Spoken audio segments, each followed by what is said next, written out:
Vous savez, de ce temps-là, se spécialise dans les histoires plates. J'en ai préparé quelques-unes à votre intention. J'ai appelé ça les platitudes de la semaine. Ça va à peu près comme ceci. 1, 2.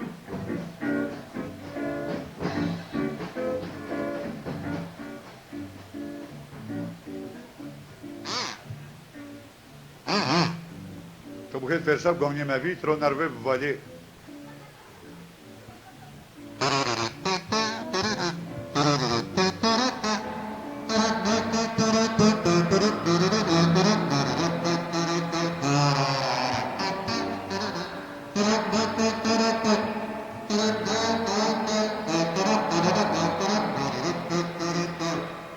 Et deux gars qui se rencontrent, ils disent, c'est que tu fais en fin de semaine, je vais rien faire.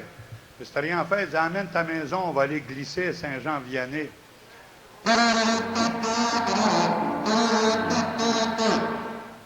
Le gars, il arrive chez lui, de sa femme, m'en va à la pêche en fin de semaine.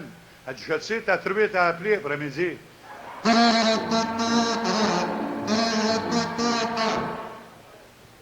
Le gars qui va pour acheter une brassière pour sa femme, il y avait un homme derrière le comptoir.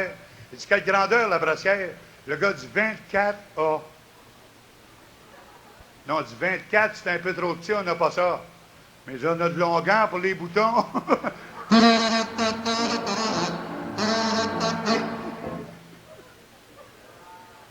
Il y a un de mes chums qui a pris une maudite brosse à Noël, puis il décide d'aller voir un de ses frères qui demeurait en campagne. Il s'en allait sur la route de campagne avec son corps bien pacté. Les animaux traversaient la route, il n'a pas fait attention, trop pacté.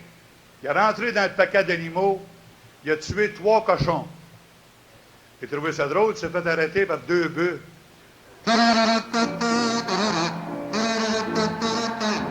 En parlant de police, vous savez pourquoi il y a toujours 2 polices dans un char de police? Parce que ça prend une 10e année. Il y a un gars, la semaine dernière, bien pacté, il monte sur le Mont-Royal, s'est dégrisé.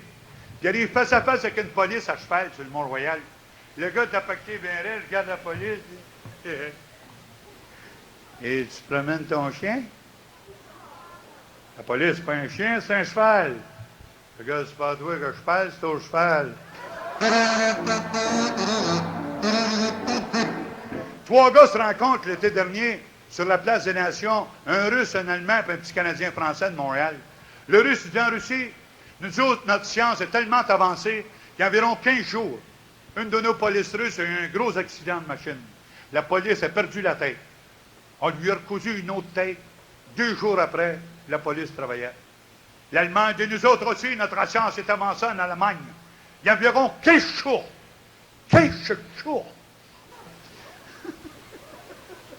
Une de nos polices allemandes a participé à une grosse fusillade. Le corps criblé de pâle. Le cœur dit traînant sur le trottoir. On lui a reposé notre cœur. 2 jours après, la police travaillait. Le Canadien français de Montréal, dis-moi, on va dire quelque chose. Vous autres, n'êtes pas avancés comme vous autres dans la science. Nos polices, ils n'ont pas de tête, ils n'ont pas de cœur, ils travaillent pareil. Les polices dans cette roue des maudites, la semaine dernière, ils ont trouvé un gars dans le port de Montréal, il était mort. 42 coups de poignard dans le dos. Après une enquête approfondie de la police provinciale, on croit à un suicide. La police va faire son rapport, le gars avait encore le poignard dans le dos. La police a donné un billet, port d'armes illégales.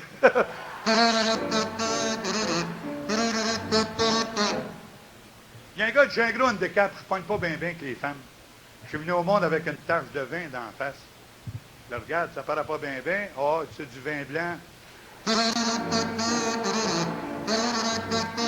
Le gars va jouer au golf avec son épouse. Sa femme reçoit une balle de golf dans le front, fait connaissance. Il va voir le docteur, il dit, docteur, ma femme s'est fait frapper par une balle de golf. Le médecin de quelle classe? Il dit, entre le premier et le deuxième trou. Le docteur, il ne doit pas rester bien de place pour me mettre le plaster. Ça donne le premier ministre Robert Bourassa, pas bien de bonne humeur, ce temps-là. Il est arrivé chez lui cette semaine, il a donné une bonne tape sur la gueule à sa femme. Je comprends qu'il avait fait de la pudding aux chômeurs.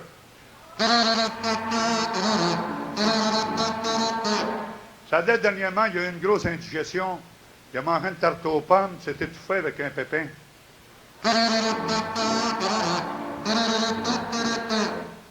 Il se bourre à ça. Pour pas rire de Bourassa, c'est le plus intelligent des six morts.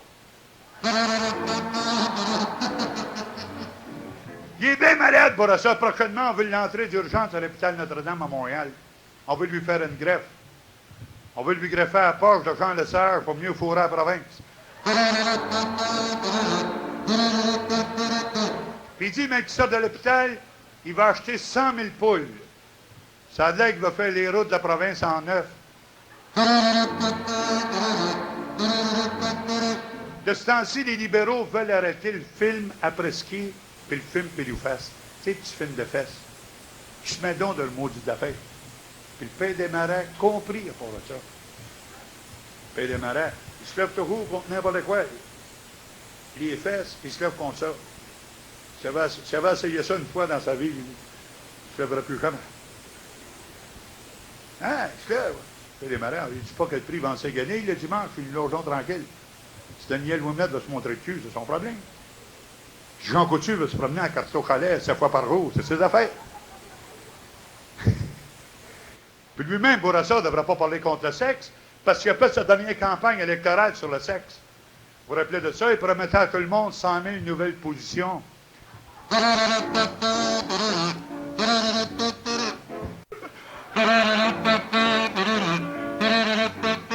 La petite fille, après-midi, qui rentre chez Dupé Frère, il y avait un homme derrière le comptoir, elle demande au gars, elle dit, monsieur, est-ce que vous avez du ruban à la verge? Bon, je ne t'ai pas demandé si tu avais des épingles à la plotte.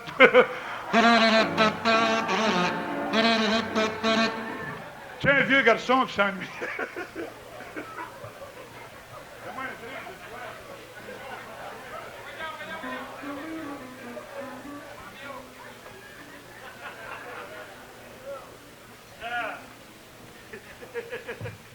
Hey, un vieux garçon qui s'ennuyait, pas de parents, comprends-tu, puis les fêtes approchaient. Il ne savait pas quoi faire. Il dit, j'avais un petit animal dans la maison. Il me semble que ça serait gai. Un chat, un chien, un singe, peut-être un doorman, si ça va pas. Fait que là, comprends-tu, il s'en va chez le marchand d'animaux. Son idée n'était pas arrêtée. Il ne savait pas quoi acheter. En entrant là, il y avait une cage. Il y avait des petits moineaux dans la cage. Le gars trouvait ça gai. Il ouvre la porte de la cage, puis en poignée, il dit, gars, c'est beau celui-là. La faille jaune et verte. Hey, c'est un beau, hein? Il dit, on va prendre celui-là. Le gars dit, voulez-vous une cage? Il dit, non, laisse faire, j'en ai une chez nous. Il m'a traîné dans sa poche. Ce que ça mange, ces maudits trains-là. Le gars, ça mange toutes sortes de graines. Whoop, donne-moi une cage.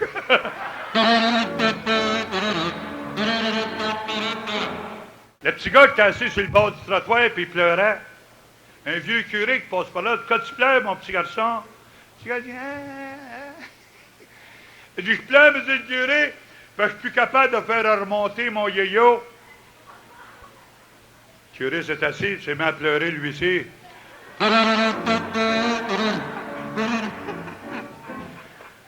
En parlant de curé, moi j'ai un gros chien policier dans ma paroisse.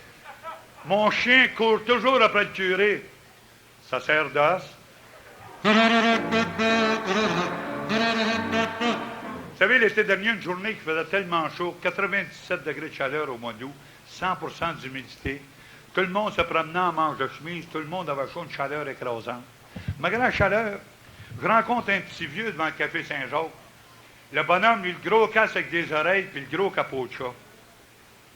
Je me suis dit à moi-même, avoir du fun avec le bonhomme, vous voyez? Il fait pas chaud, le père! Il dit, fais comme moi, habille-toi!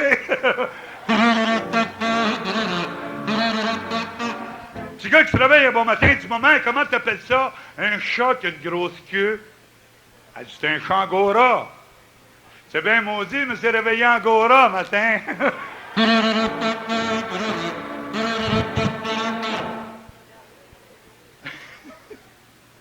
Un de mes chums voulait faire un gros repas au piment et aux épices. Il avait toujours aimé ça, manger épicé. Fait que là, Il a mangé du piment, des épices, capicole, mortadelle, pasta fagioli, ravlone, salami, pepperoni, tous des gros mets italiens. Puis comme dessert, il a mangé de la crème à glace. Je ne sais pas si vous savez, vous autres, mais si vous mangez du piment des épices, ça a l'air que le lendemain, vous allez aux toilettes, ça chauffe un peu. Le lendemain, mon gars, t'as chez eux, t'as tout seul avec sa femme, il s'en va aux toilettes, puis il se lamentait.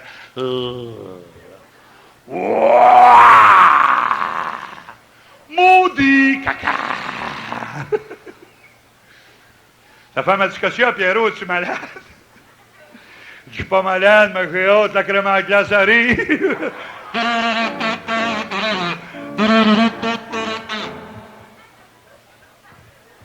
Il y a un habitant en campagne qui avait une belle grosse femme grossette.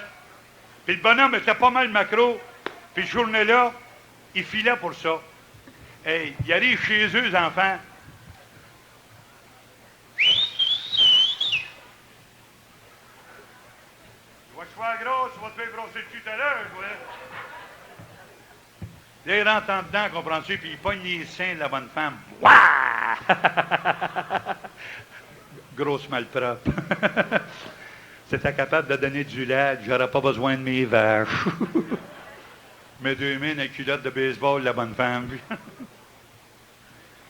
C'était capable de pondre des œufs, j'aurais pas besoin de mes poules. La bonne femme a une main dans la culotte de son mari, puis elle dit ça, ça bandait de temps en temps, j'aurais pas besoin de ton frère.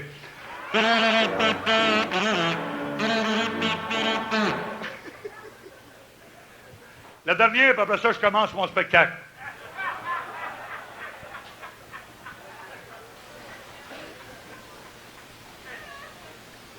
Un habitant qui part dans des halls de la ville, puis il vient faire son magasinage de Noël à Montréal. Il se promenait dans les rues de la ville, les enfants qui sont chars, sa voiture. Tout à coup, là, le bonhomme avec un mot dit mal de ventre. Crampé, les enfants. Définitivement, il faut me rendre aux toilettes. Puis Montréal ne connaît pas bien ça. Moi, je ne sais pas ce qu'ils sont, un bécosse. Je ne voudrais pas faire de dégâts dans le char. C'est le char de mon frère. Il n'aime pas bien ça. Du caca, c'est ici.